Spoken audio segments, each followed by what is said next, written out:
이스라엘 총리 베냐민 네타냐후가 이란과의 전쟁 문제에서 도널드 트럼프와 뜻밖의 대립했습니다. 전 세계가 도널드 트럼프의 이슬람 공화국 내 발전소와 다리를 폭격하라는 공개적인 요구에 주목하고 있는 동안 무대 뒤에서는 워싱턴과 중동에서 가장 가까운 동맹국 사이에 전혀 다른 갈등이 불붙고 있습니다. 트럼프는 전화 통화에서 네타냐후에게 이스라엘군을 시리아와 레바논에서 즉각 철수하라고 요구했습니다. 그리고 네타냐후는 사실상 그에게 거절의 뜻을 전했습니다. 정중하고 외교적으로 말했지만 본질적으로는 단호하게 거부한 것입니다. 이스라엘은 군대를 철수할 생각이 없습니다. 그리고 이것은 두 지도자 사이에서 생긴 첫 번째 균열이 아니라 사실상 본격적인 분열로 보입니다. 하지만 미리 말씀드리자면 이 주제는 매우 민감합니다.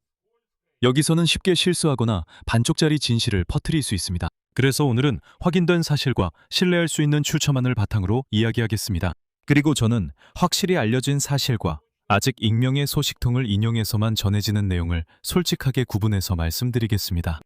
이번 방송에서 트럼프가 네타냐후에게 무엇을 요구했고 네타냐후가 어떻게 답했는지 알아보겠습니다. 왜 이스라엘군이 이 대화에 대해 처음 듣는다고 밝혔는지에 대해서도 알아보겠습니다.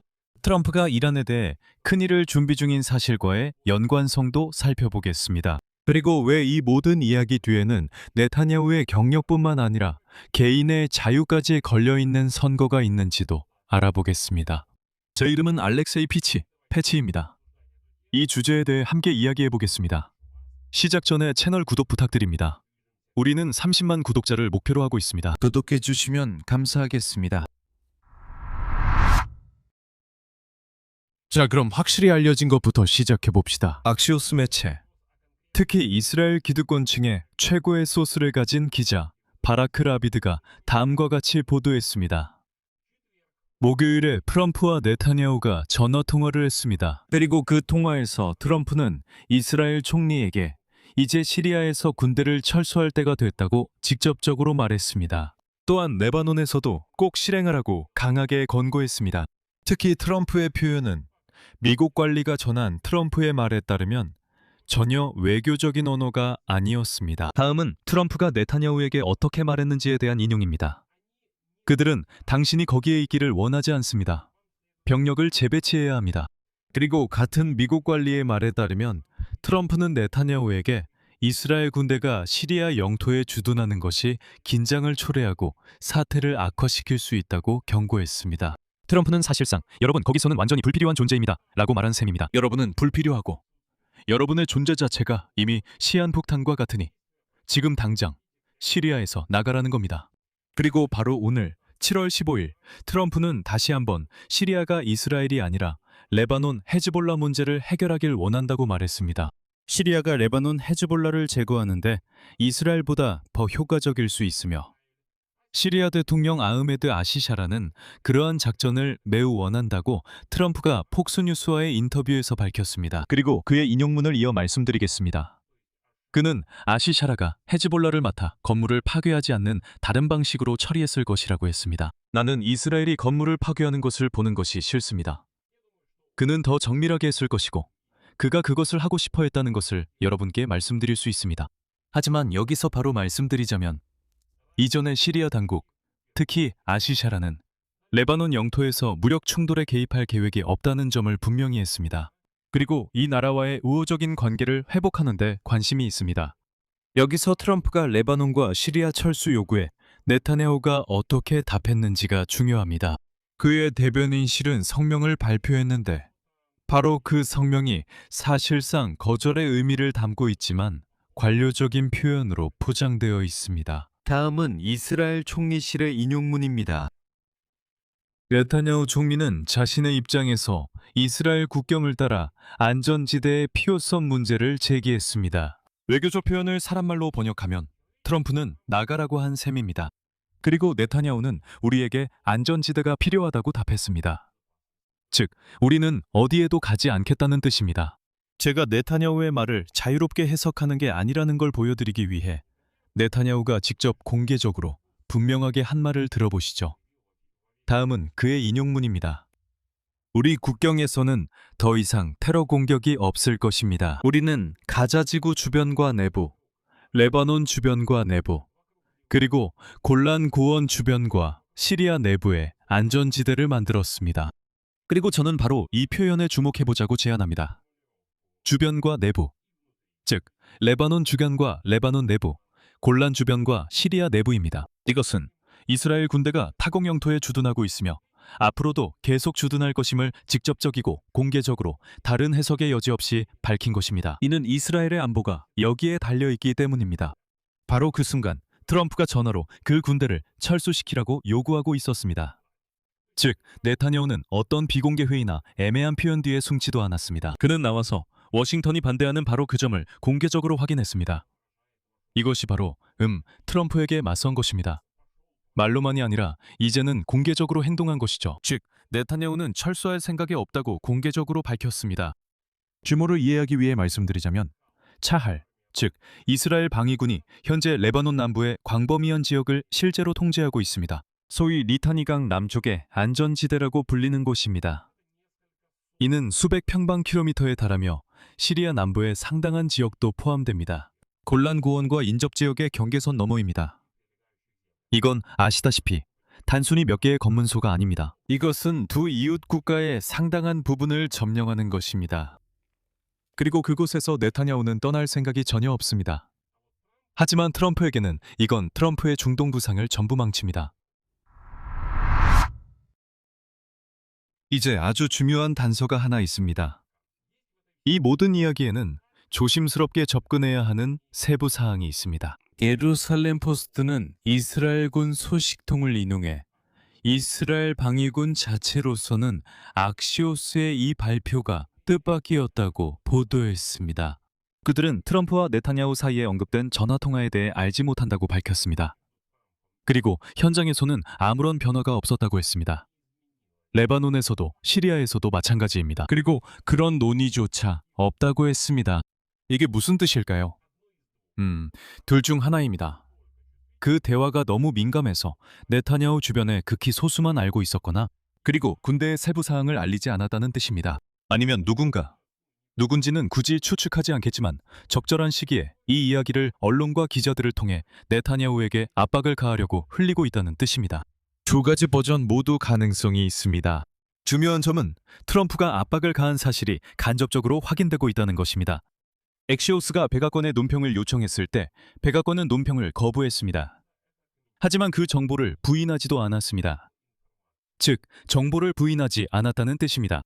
그리고 이것은 외교에서 보통 다음과 같은 의미입니다. 네, 실제로 그렇게 듣지만 우리는 그에 대해 공개적으로 말하고 싶지 않다는 뜻입니다. 출처를 인용해도 되지만 우리가 직접적으로 그것을 말하지는 않겠다는 뜻입니다. 그리고 오늘 트럼프의 발언 자체가 그가 실제로 이스라엘이 시리아와 레바논에서 철수하길 원한다는 것을 보여줍니다. 좋아요. 그럼 이 갈등의 근본 원인은 어디에 있나요? 왜 트럼프는 바로 지금 자신의 동맹인 네타냐후를 압박하고 있는 걸까요? 여기서 모든 것이 하나의 매듭으로 모입니다. 그리고 그 매듭은 레바논이 아니라 바로 시리아입니다. 지금 설명드리겠습니다.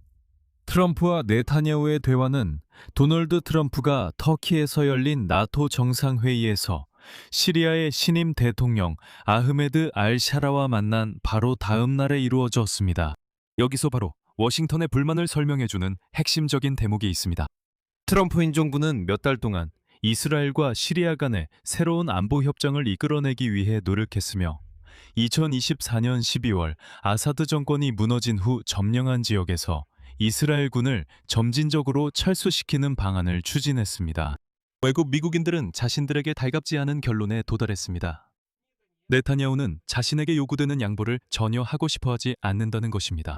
그 양보 없이는 시리아가 새로운 평화협정에 동의하지 않을 것입니다. 즉, 트럼프는 6개월 동안 외교를 펼치며 시리아가 레바논의 헤즈볼라를 끝내는 역할을 맡는 새로운 영내 안보 구도를 구축하고 새로운 시리아 지도자와의 접촉을 시도했습니다. 그리고 네타냐후는 점령지를 내줄 준비가 되어 있지 않아서 이 모든 것을 지연시키고 있습니다. 그리고 더 나아가 네타냐후 정부 내에는 남부 시리아의 일부 지역을 무기한 통제하고 싶어하는 정치적으로 영향력 있는 인물들이 있습니다. 그리고 어떤 이들은 아예 그 지역에 유대인 정착촌을 건설해서 이 지역에 대한 통제를 완전히 굳히자는 주장까지 하고 있습니다. 이 모든 상황이 도널드 트럼프에게 얼마나 짜증나는 일인지 상상해 보세요. 그는 자신을 평화 중재자이자 새로운 중동의 설계자로 보이려고 애쓰고 있습니다.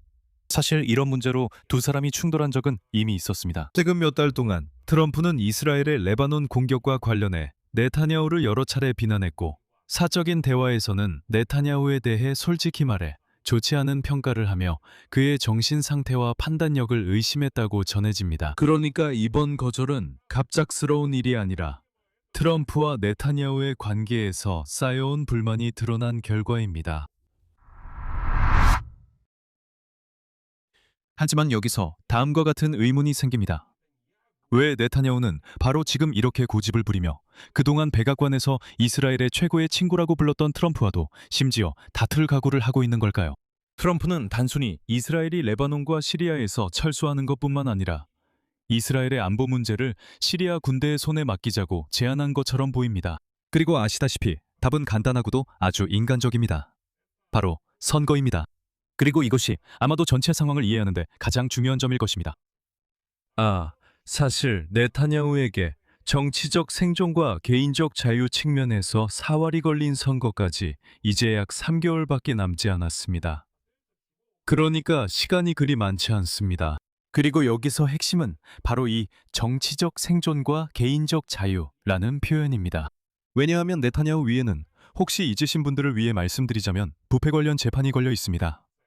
즉, 그는 실제로 피고인으로서 법정에 출석하고 있습니다. 그에게 선거 패배는 단순히 야당으로 가는 것이 아닙니다. 그것은 잠재적으로 총리의 보호 없이 피고인석에 앉게 된다는 의미입니다. 그리고 이런 상황에서 점령지에서 군대를 철수시키는 것은 정치적 자살 행위입니다. 그의 우파, 극우연합, 그리고 시리아 영토에 이스라엘 정착촌을 꿈꾸는 모든 매파들은 즉시 반발할 것입니다. 항복, 영토 포기, 이익 포기 등등에 대해 말이죠. 그래서 결론은 매우 현실적입니다. 이런 선거를 3달 앞둔 이스라엘에서 베냐민 네타냐후가 시리아에서 군대를 철수하는 등 어떤 중대한 조치도 취할 가능성은 거의 없습니다. 또는 그가 동의한 것 외에 레바논에서 추가 재배치하는 것도 마찬가지입니다. 즉, 네타냐후의 거부는 이스라엘의 순수한 안보 문제만은 아닙니다. 솔직히 말해서 이는 상당 부분 그의 개인적인 안전과도 관련이 있습니다. 하지만 트럼프와 네타냐후의 관계는 물론 고립된 채 존재하는 것이 아닙니다. 트럼프는 시리아 문제로 네타냐후와 신경전을 벌이면서 동시에 이란에 대해 큰일을 준비 중입니다. 화요일 늦은 밤, 트럼프는 백악관 상원실에서 이란에 대한 대규모 공세를 주제로 회의를 열었습니다. 이 공세는 현재의 호르무즈 해협 주변 공격보다 더 광범위할 것입니다. 소식통에 따르면 트럼프는 전쟁 확대와 이란에 큰 타격을 준비 중인 것으로 보입니다. 정권이 호르무즈 해협을 개방하고 미국의 핵 요구를 받아들일 만큼 충분한 피해를 입히려는 것입니다. 그리고 그의 직접적인 발언도 이를 모두 뒷받침하고 있습니다. 다음은 트럼프의 인용문입니다. 군대는 내가 그만하라고 말할 때까지 계속 공격을 가할 것이다. 그리고 그 후에 펜타곤 수장 피트 헥셋은 중앙사령부 본부를 방문하는 동안 더욱 인상적인 발언을 했습니다. 인용하자면, 만약 우리가 폭탄으로 협상해야 한다면 우리는 폭탄으로 협상할 것이다. 그리고 트럼프는 다음 주에 테헤란이 협상 테이블에 앉지 않으면 미국이 발전소와 다리까지 공격할 것이라고 위협했습니다. 이에 대해 이란은 지역 내 모든 해협을 봉쇄하고 석유 수출을 마비시키겠다고 위협하고 있습니다. 여기서 모든 긴장이 시작됩니다. 트럼프가 어떤 딜레마에 처하게 되는지 보세요. 한편으로 그는 네타냐후에게 시리아와 레바논에서 철수하라고 압박하며 그곳에서 불필요한 긴장을 만들지 말라고 합니다. 다른 한편으로는 자신이 직접 이란과의 전쟁을 전면적으로 부추기고 있습니다. 즉, 트럼프는 이란 주변 지역이 최대한 평온하고 통제 가능하거나 가능하다면 예측 가능하길 원하는 것입니다. 모든 에너지가 테헤란과의 전쟁에 집중되길 원하지, 네타냐후가 시리아 레바논에서 안전지대 확보에 쓰이길 바라지 않습니다. 네타냐후는 트럼프의 구상을 깨뜨리며 결국 이란이 파고들 수 있는 추가 분쟁 지점을 만들고 있습니다. 그래서 트럼프가 짜증을 내는 것입니다. 이스라엘 총리는 트럼프가 원하는 대로 전쟁을 이끄는 데 방해가 되고 있습니다. 트럼프는 이스라엘이 자신보다 오래전부터 이 전쟁을 해왔다는 사실을 잊고 있습니다. 어쩌면 그는 이 점을 인정하고 이 전쟁의 특수성을 이스라엘이 더 잘한다는 것을 받아들였어야 했을지 모릅니다. 정리해봅시다. 사실을 기준으로 보면 트럼프는 네타냐후에게 시리아와 레바논에서 군대를 철수하라고 요구했습니다. 이것은 여러 서방 소식통에 의해 확인되었고 대각관도 이를 부인하지 않았습니다. 네타냐후는 이를 거부했습니다. 한편 이스라엘 군인들 자신은 이런 이야기를 처음 듣는다며 현장에서는 아무것도 변하지 않았다고 말합니다. 그래서 아직 결론을 내리기는 이릅니다. 말하자면 아직 끝난 얘기가 아닙니다. 하지만 지역 전체의 상황은 분명합니다. 트럼프와 네타냐후 사이에는 더 이상 사소한 갈등이 아닙니다. 이것은 체계적인 이해관계의 충돌입니다. 트럼프에게는 순종적이고 규모가 작은 이스라엘이 필요합니다. 그래야 그가 생각하기에 이 지역을 자기 뜻대로 재편하고 이란에 결정타를 가하는 데 방해가 되지 않기 때문입니다. 네타냐후에게는 팽창하고 이웃 국가들을 점령하는 이스라엘이 필요합니다. 그래야만 자신의 강경파 연합을 유지할 수 있고 선거 이후에 감옥에 가지 않을 수 있기 때문입니다. 두 필요가 충돌하고 있습니다. 누가 이길지, 더 강하게 밀어붙일지 정말 큰 의문입니다. 트럼프는 거절에 익숙하지 않은 사람입니다. 특히 자신이 하위 파트너라고 여기는 이들에게는 더욱 그렇습니다. 하지만 네타냐후도 사실상 더 이상 잃을 것이 없는 위치에 있습니다. 그리고 두 명의 리더가 마주치는데 그들 모두가 질 수 없는 상황이라면 분명히 긴장 고조를 예상할 수밖에 없습니다. 저는 이 대립을 계속 주의 깊게 지켜볼 것이고 여러분께 소식을 전해드릴 예정입니다. 물론 여러분이 이 유튜브 채널을 구독하신다면 말이죠.